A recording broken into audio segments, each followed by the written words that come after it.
Welcome everybody. Happy Monday. It's finally warm and everybody's here getting warmer. So this is a little bit of a unique talk tonight because we've never done this before. So for many of you that have been to everything we've done, you know that we've never just specifically focused on hormones.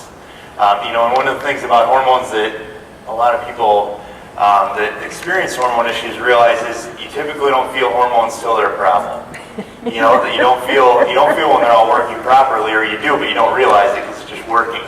But once, whether it's your thyroid slowing and you're losing energy, or your emotions are off, or your body's having trouble losing weight, or whatever it might be, these different things can be thrown off, then it can be pretty difficult to get those back on track because just like with so many other symptoms, it took, in most cases, many years to get to the point where you really feel it.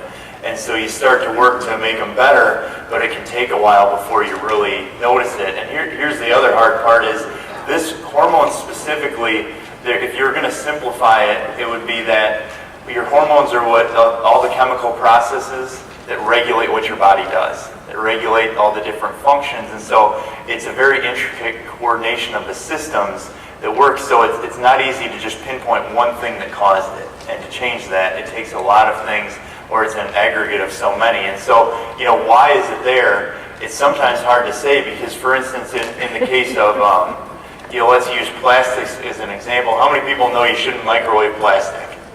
Right? I think everybody in here, but how many people knew that 20 years ago?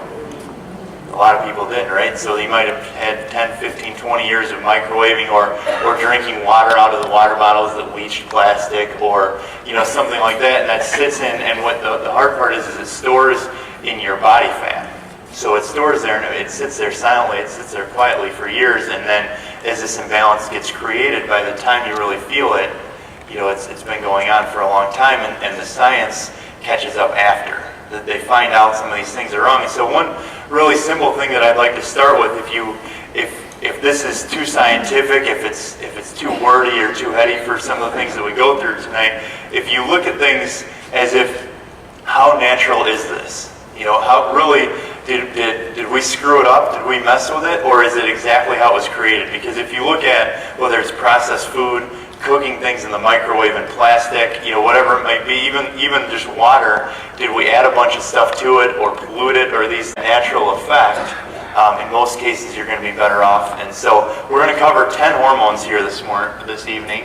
But before we cover those, here's one thing that I think is important to remember.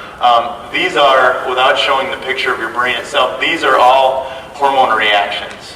So these are reactions in your brain. They go down through your central nervous system, and different parts of your body trigger the release of certain hormones. In fact, as many of you have experienced, when you get your upper neck adjusted, if there's a pinch up here or if there's inflammation up here, it can throw your hormone levels off.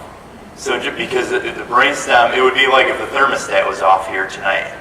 If the thermostat was broken and went to 88, it'd be a very unpleasant room to sit in, right? It wouldn't matter how well the furnace was working or how well the air conditioner, because if the thermostat is off, everything else is going to be off, and that's what your brainstem does. That's what your pituitary gland does. That's what some of these different things do, is they regulate how much of these different hormones to release. So 5 that are to some degree linked. The first 5 here: estrogen, testosterone, progesterone, which are all sex hormones; cortisol, which is released by your adrenal gland, which is just above your kidneys; and then thyroid hormone, which comes out of your neck or your thyroid gland. These are the first 5. Most of these, specifically the top 3, are all affected most commonly by what's called Xeno Estrogen. And what Xeno Estrogens are fake estrogens. So for all those that have gone through the Shop with the Doc program, if you notice, we talk about, when we're in the milk section, we talk about not getting soy milk because it's got processed soy and that mimics estrogen. Well, what that becomes, it's called a Xeno Estrogen, and estrogen has a whole bunch of really good functions in your body. Besides what it does for a woman's ability to reproduce, it helps your metabolism, it helps keep your bones strong, it helps absorb calcium, it helps with just so many different things, and so your body uses it, and it regulates how much progesterone you have, it regulates how much testosterone you'll make, whether male or female. And all these things are regulated based off your estrogen level. Well, if you get these fake estrogens or these Xeno Estrogens come in, your body thinks that it has enough estrogen, so it stops producing a lot of the other hormones that are also linked to the estrogen itself.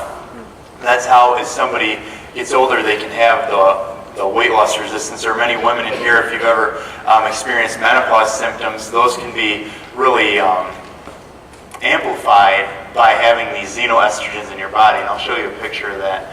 The other ones we're going to cover tonight are serotonin, which is most commonly linked to mood, depression, anxiety, things like that. Insulin and leptin, which are your body's ability to store sugar and to burn fat to tell you how full you are.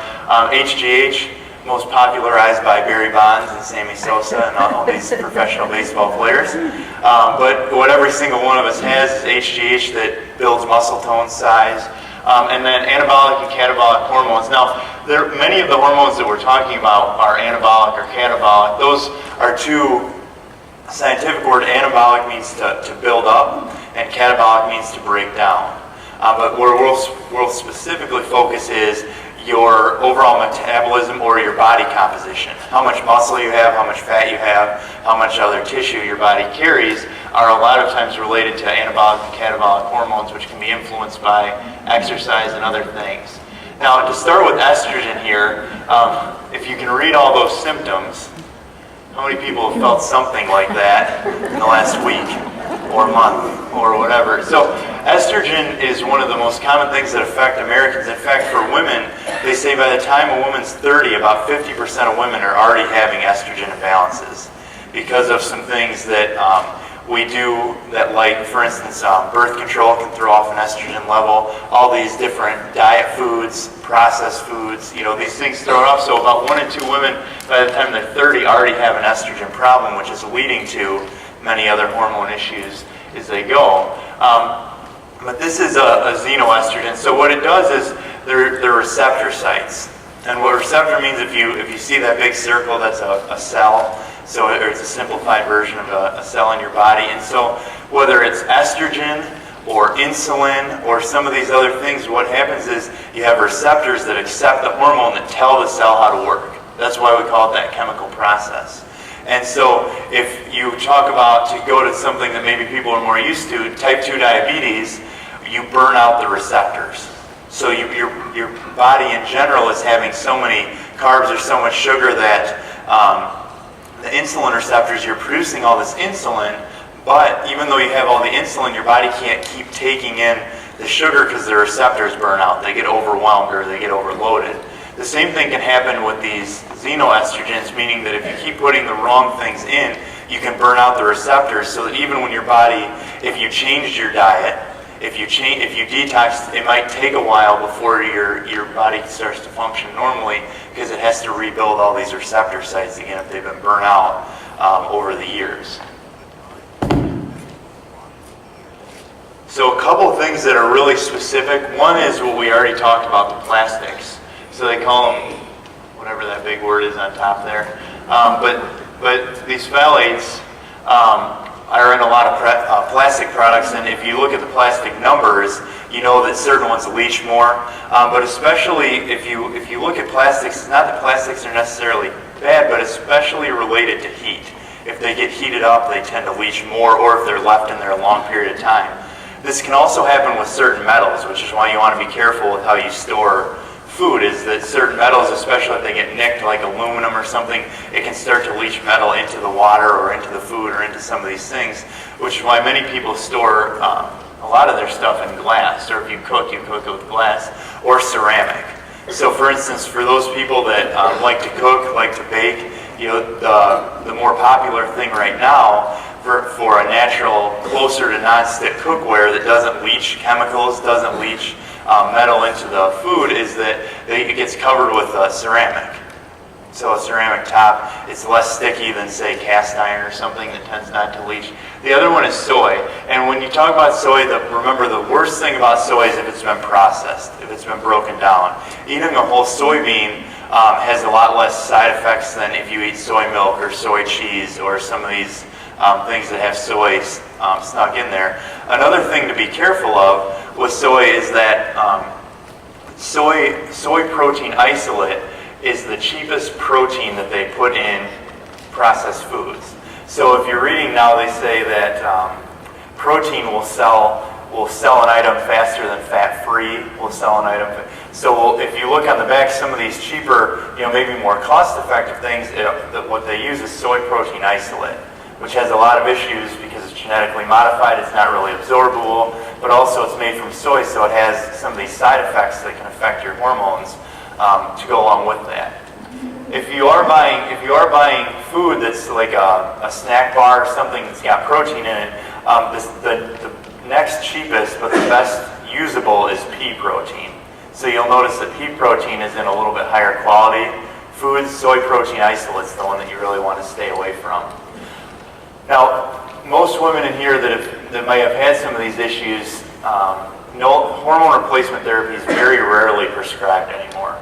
But yet, if you think about how long it was prescribed for, they thought that if you replace the hormones that the body was no longer making, that it would prevent disease, that it would help with preventing osteoporosis, that it would keep metabolism down, which would keep weight loss resistance. But this is where, just like why we talk about vitamins, you don't want vitamins that are synthetic, you don't want drugs that are synthetic. And so what happened was, instead of when they gave these hormone replacement therapy, they thought that because you were ingesting estrogen, you were ingesting progesterone, it would have the same effect as if your body makes it, but it had the exact opposite. So people and women that took hormone replacement therapy had significant increase in risks of breast cancer, significantly increased risks of heart attacks, significantly increased risk of strokes, all the things that normally balance estrogen and normally balance progesterone prevents. So if your body makes it, it prevents it. If they give it to you in a synthetic drug, it actually causes more of it, and that's why most people don't take it anymore. In fact, it was so bad and so extreme that they even stopped the clinical trials.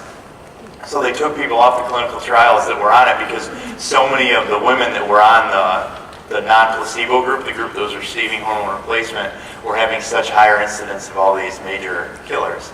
Now there is something, if you do have a major hormone imbalance, called bioidentical hormones.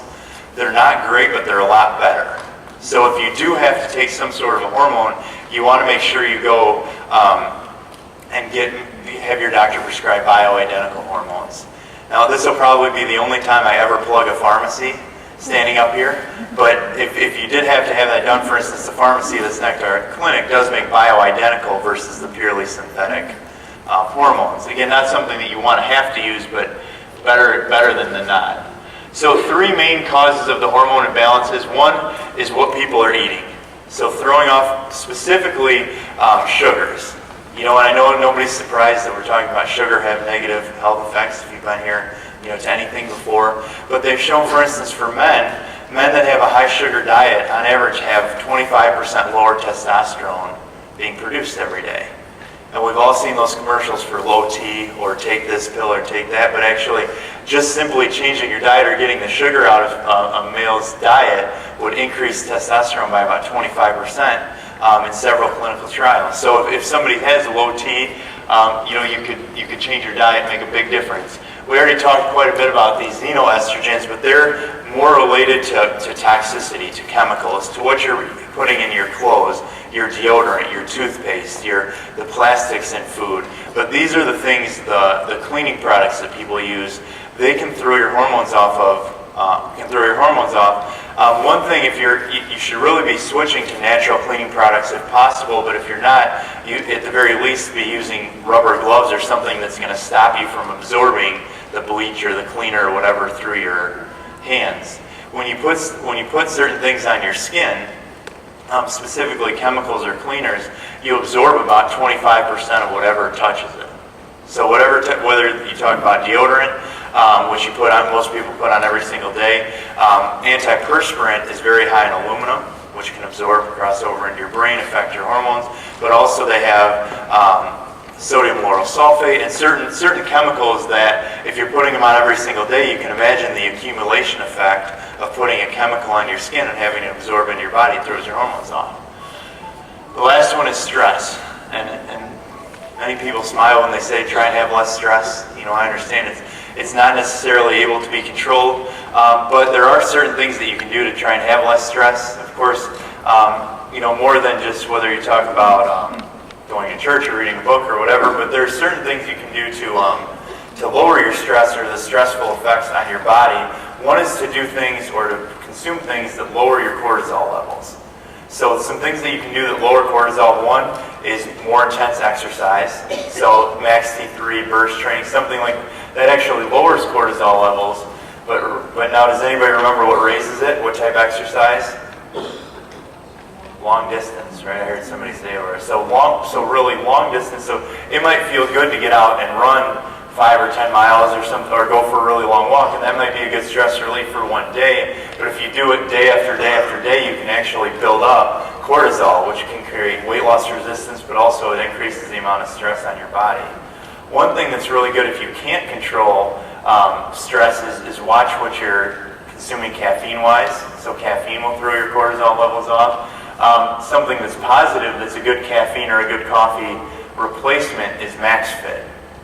So if you need that energy boost, you're stressed, so you're running, whether you're working a lot of hours or if you're doing something where you're just more stressed, in MaxFit there's in there it's called ashwagandha. Ashwagandha is shown to lower the amount of cortisol that your adrenal glands release by about 25%. So you get a little bit of an energy boost, but you also lower the stress hormones, which can aid in weight loss, can aid in some of these balancing things.